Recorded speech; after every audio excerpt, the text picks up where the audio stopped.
Okay, I guess you want me to do facilitating and reporting. Okay.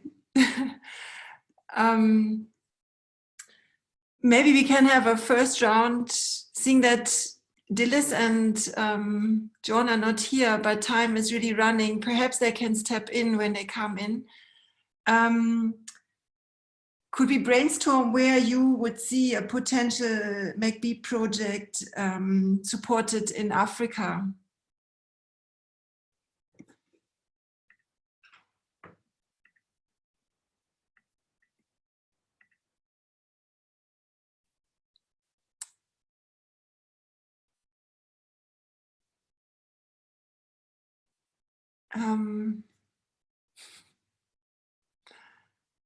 Or how do we create this dialogue? Maybe everyone could, because we are only 17 people. Perhaps others you could share from your region where you feel any projects that come close to mitigation and adaptation co-benefits.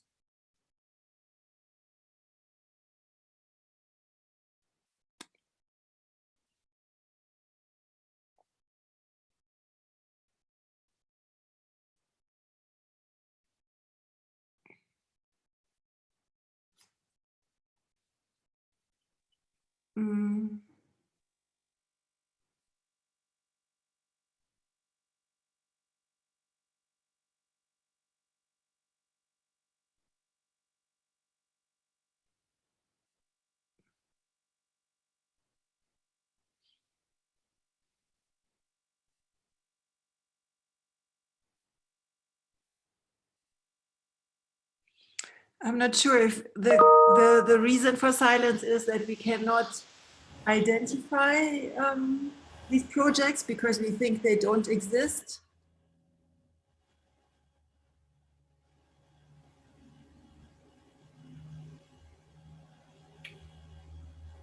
As we have here, data availability is very, very limited, in particular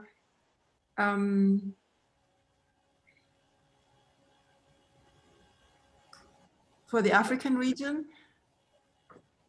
So the question, maybe I should repeat the question. Yeah, the question is what specific AgMIP projects might be supported in the region? And hands up for anyone who would share existing or ready to project that could be relevant for this. Okay, Sabine, can I come in? Oh yeah, welcome. Thank you.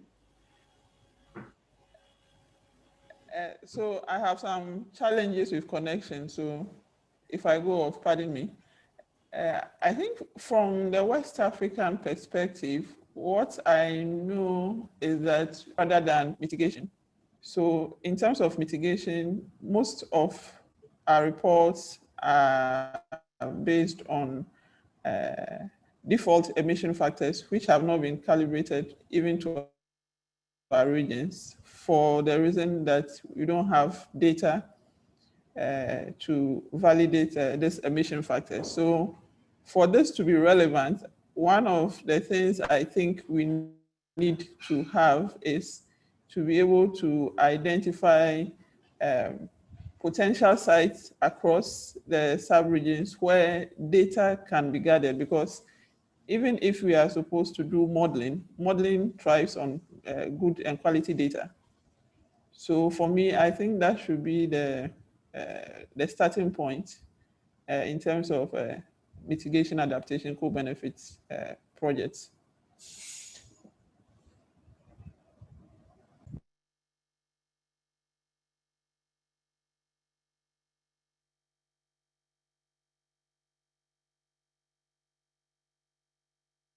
This is a great suggestion. Could you elaborate, or could we think through what would be the requirements for such sites?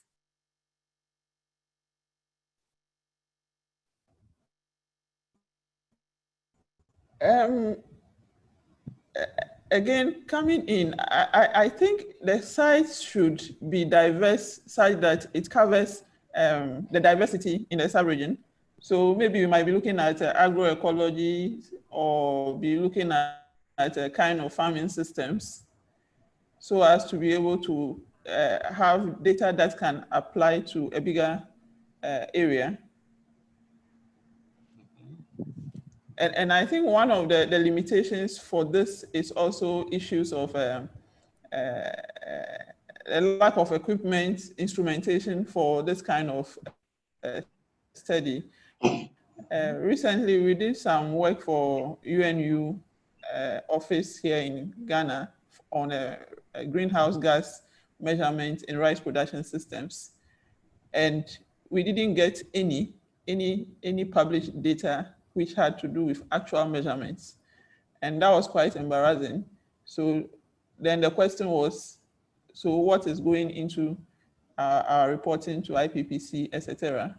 And it's the response we had was they are based on default emission factors, which in itself may not be too bad if they had been calibrated to the national level or at least the sub-regional level. Mm-hmm.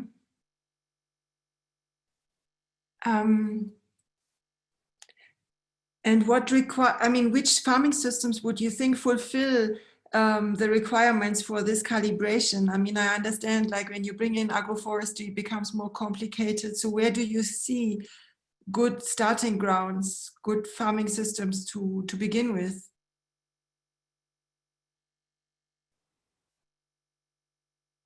I hope this is to everybody, not me alone. So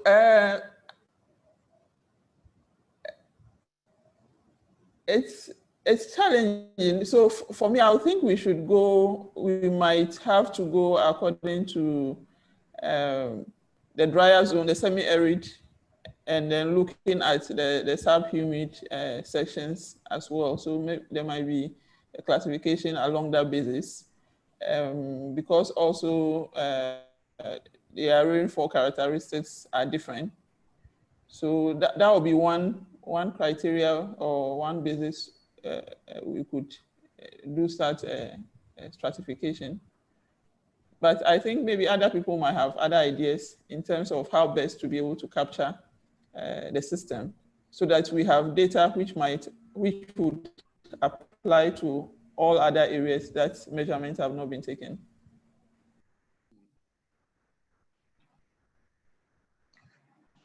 Well, if you permit, I'll just add some few words to what Dilys has said. Basically, the study Dilys is referring to was conducted on rice systems. In Ghana, you can have continuous and contiguous lands which are grown solely to rice.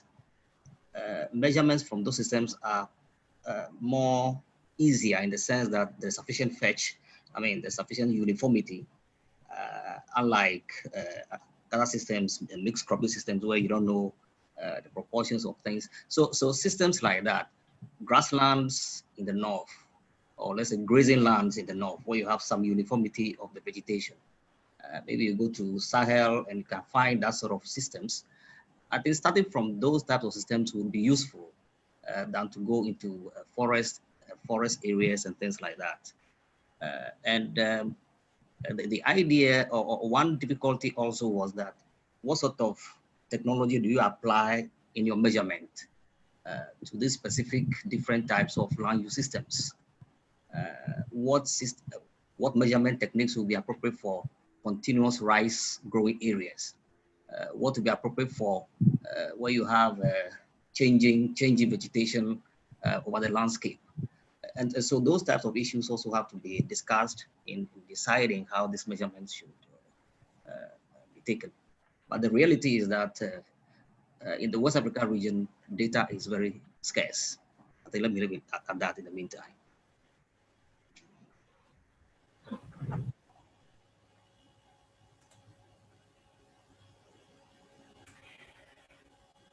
Hello, it's Pamela Josie from Canada. I'm with the Global Research Alliance. I'm not that familiar with the work of AgMIP, and I'm not a modeler. So I guess my question about where you would go for a project is more around, is there a particular region in Africa that, adaptation and productivity is really sort of needed, or there's sort of a stalemate in the political process that, to get, or is there some momentum in some area that putting a modeling effort in and thus collecting the necessary data inputs and whatnot will really make a difference, I guess, or really, or maybe support the decision making that has to happen. So that's just a generic question, but might lead to some of the other questions that are there too.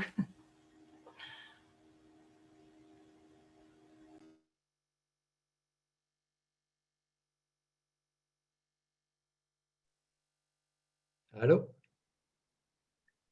Yes, please. Yes, good afternoon, good morning. I'm Rémi Cardinal from CIRAD. I'm based in Zimbabwe at the University of Zimbabwe. I just wanted to mention that we just got funding from the European Union, a €4 million project that is going to start next year about climate change mitigation and adaptation in agriculture. It's called the RAISE project, so it's for resilience building through agroecological intensification in Zimbabwe. And so the leader is CIRAD, and our main partners are CIMIT and University of Zimbabwe. And I think Zimbabwe was mentioned in a previous session of AgMIP as a potential future site for modeling together with Kenya. I think it was mentioned by my colleague Mark Corbils.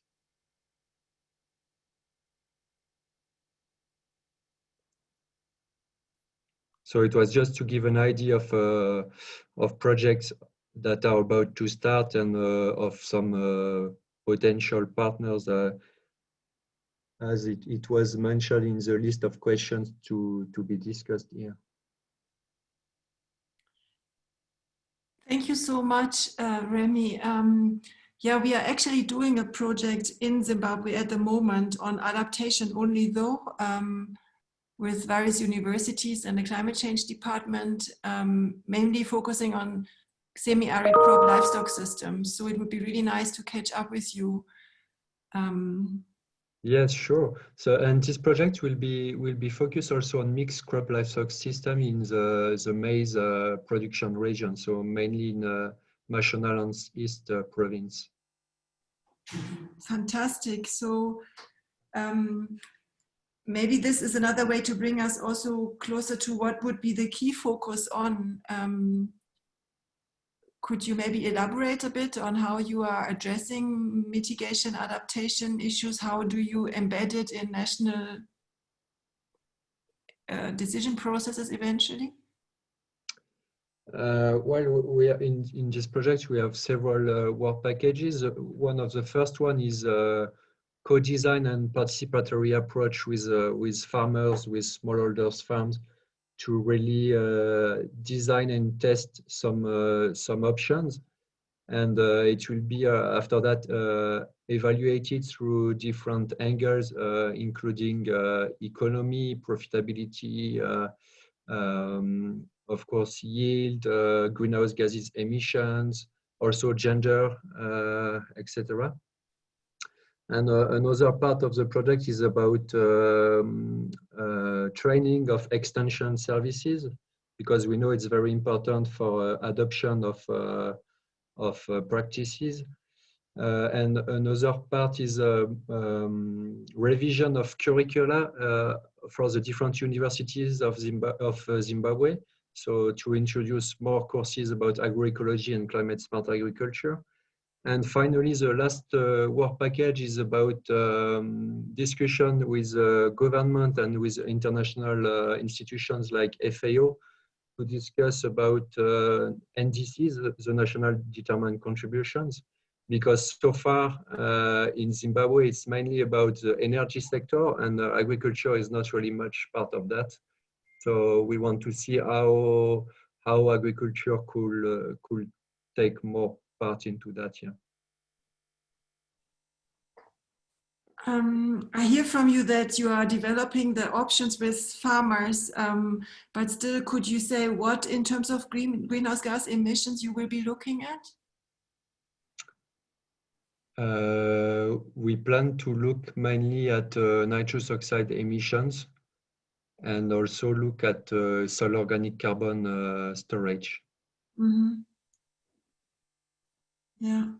And we do not have fixed ideas about the potential climate smart interventions. We are very open.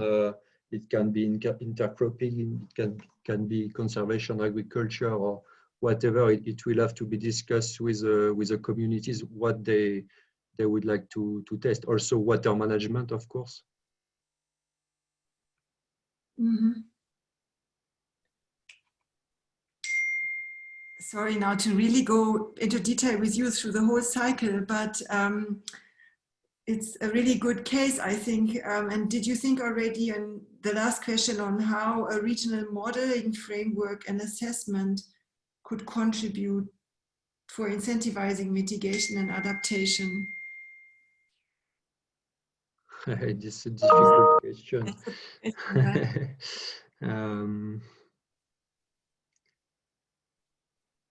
Well, I'm sure if we have this discussion with both farmers and also the government and international institutions, we can make progress on that. And the good point with Zimbabwe, but also Kenya, is that we have both some long-term experiments, so which are good to calibrate models, but also we will then have on-farm experiments with farmers to really test these models in real conditions.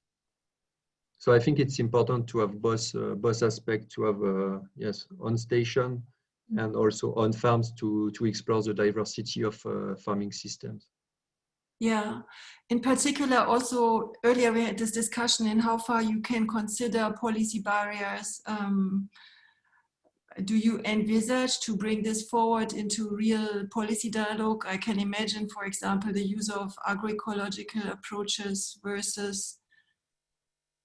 Yes, actually, the policy and the incentive for farmers to adopt is critical in this project. We will have several researchers from CIRAD and other institutions working on that, and really test yes, incentive concerning the risk of climate change and the risk that farmers have to take when they adopt a new practice.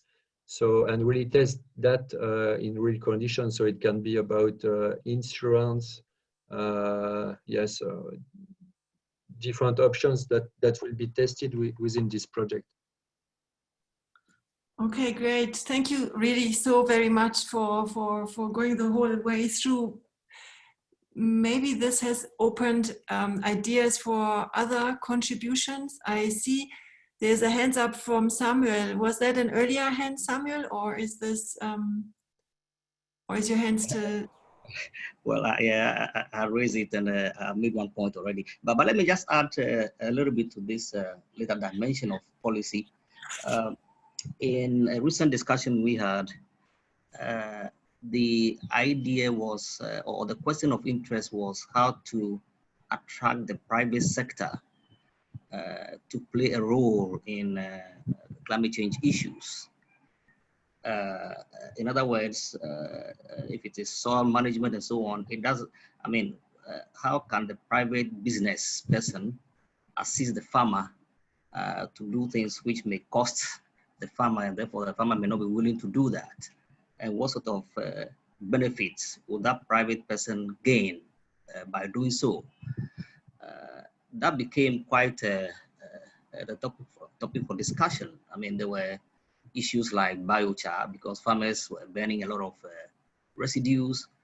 And so if a private company could convert residues into biochar, then that could be sold back to the farmer to enrich the soil carbon At the same time, there is some saving of greenhouse gas, and therefore the government could then subsidize or give some form of reward to that private company for helping in reducing greenhouse gas emission.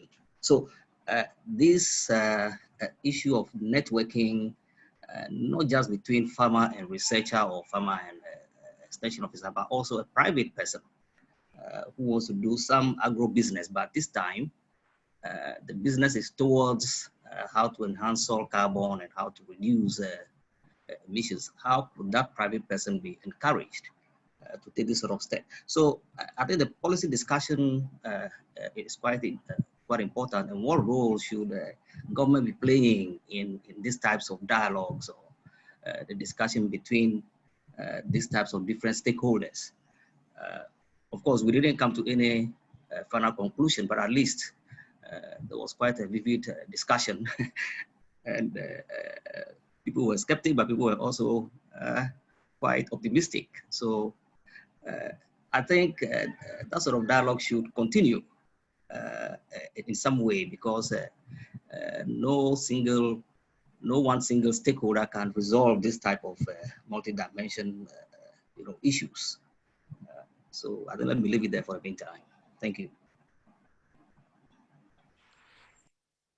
Thank you so much. Maybe you could share the in how far the role of how far modeling so far has helped you to enrich this dialogue, or to kind of question or open up new ways of thinking within the stakeholder networks. Do you have some examples? Because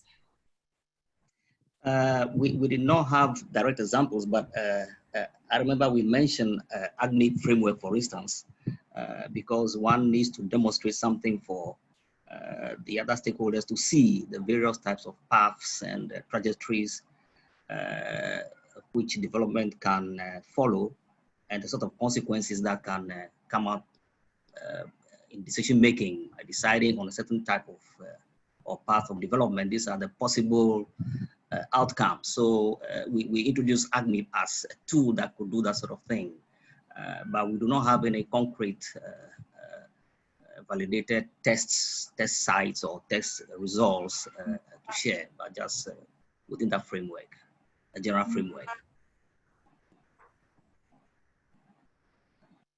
thank you so much.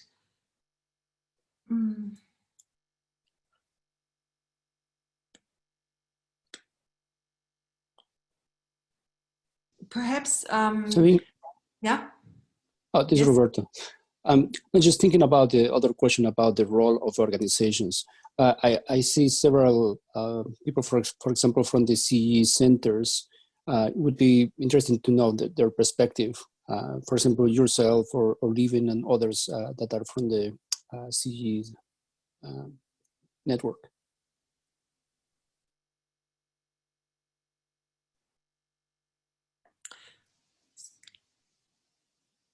Sorry, can you repeat? My internet I had a hiccup.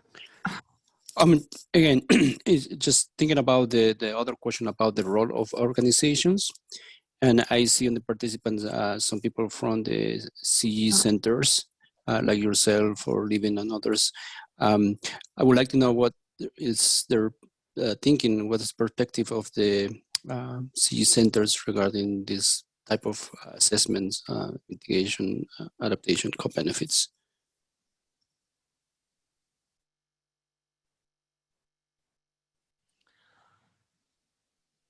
So maybe, Livin, you have experience with several CE centers. Maybe you can say a few words. Pardon me, what are CE centers? CG or CE? CER. CER. What are those centers? Is the Consultative Group for International Agricultural Research. CGIAR. Okay. Yes. Yeah, CG Center. Okay, that's fine. Yes, Roberto, thanks for that suggestion. Well, what can I say? We're soon gonna be, once and for all, the one CGIAR. Sabine will support me on that, but yeah, it remains to be seen. We're a little bit in of course, in a chaotic situation, well, worldwide, I would say, but also within the CG, it's a bit complicated, and we, well, at a somewhat lower level, try to watch this process very carefully. But what I can say is that, of course, there is a major interest in well, climate change, and obviously, yeah, what we're talking about here, adaptation, mitigation, is a major interest of the whole of the CG. And us operating in the global south should give us a good advantage of yeah, getting some projects started with all the challenges we're facing here, but essential, I would say, to really get onto agenda. As Dillis was already mentioning, there's a huge well, lack of basic data, yeah, unlike in the global north, I would say. So yeah, we really need to yeah, get an effort together to improve on this, because it's hugely important, very complex, very complicated, but that shouldn't keep us from doing it, I would say. So yeah, let's look for opportunities, and obviously there's always this question of yeah, it needs financing. Yeah, you need projects. It's very obvious, but we still lack some basic information here in sub-Saharan Africa, to my knowledge, to really tackle these big questions that everybody is really interested in, and that are very important, but we really need to, yeah, try to make progress.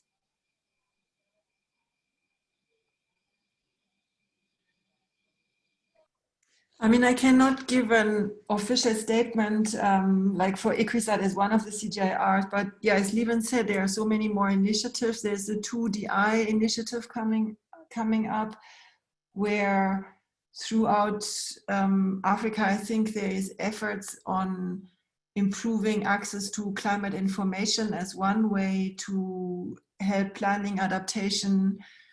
I don't see directly much of the mitigation benefit, but perhaps it's also time for us, as I tried to say in my presentation, to redefine mitigation, or to sell mitigation as part of development and investment efforts. When I think about, yeah, as I tried all the biodiversity,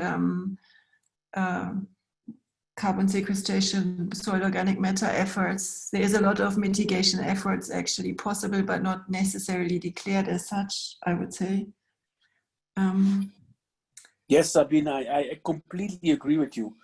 And well, it has been there for years on the agenda, that in circumstances here in sub-Saharan Africa, smallholder agriculture, this mitigation, yeah, it's really, yeah, let me say, an add-on to what stakeholders want. Yeah, in the first place, they want to increase productivity, adapt.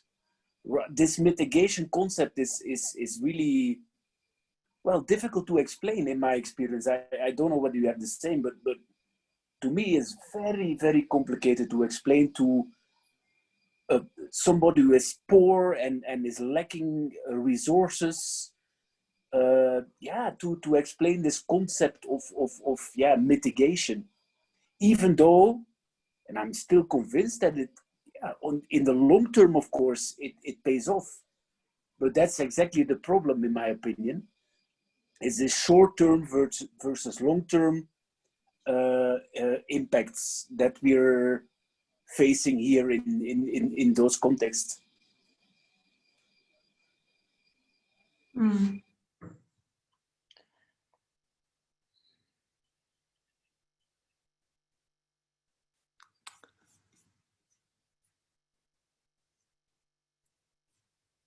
Yeah, maybe we can, I don't know, if we have other experiences, views on how we should we at all, and how we should try to incorporate, address mitigation.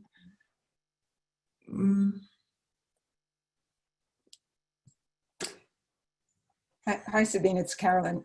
Can you hear me okay? Yeah. Yeah, it reminds me a little bit of the inability really even to talk about climate change in the US with farmers. And we've had, you know, a student who's working on her master's, working with us, who's in the North Dakota area, but who has throughout her high school, college career, has been, you know, interested in climate change and reaching out to farmers and learning how to speak with them, which is all to do about their issues and not talking about the climate change. So maybe, you know, maybe one of the things is to not get caught up in the language of the mitigation dialogue, because it automatically sort of puts a person in a perspective that's not helpful, right? So I think it's, you know, maybe focus on the problems and then think about how they help toward a solution. So, for example, that you're improving the soil ends up being a mitigation benefit, but that might not be the priority reason for advancing that solution or that initiative or that objective. So to keep the objectives in the scope of the farmers or the decision makers. And then, you know, it's sort of like a, well, anyway, I think you get it. Yeah. Yeah. No, I very much agree. I mean, it's embedding the global interest into the local context and priorities, as we try to say. It would be really interesting to discuss this further, maybe within our own smaller contextual groups, and see entry points for mitigation options. Maybe we can take it, at least at least in AgMIP, take the ideas back into our national teams and explore further. I hear this the bill, does the ringing, does this mean we should go back to the plenary, I think? Caroline, could you help me here? I'm not sure. Yes. Yes, we should go back. It's time to go back. Okay, so thank you everyone, especially Dilys and the Ghana team and Sirat, for your most valuable contribution. I think it's a difficult topic, and it helps a lot to start thinking from practical experience on what's going on. Thank you so much, and see you in the plenary. Thank you, Sabine. See you.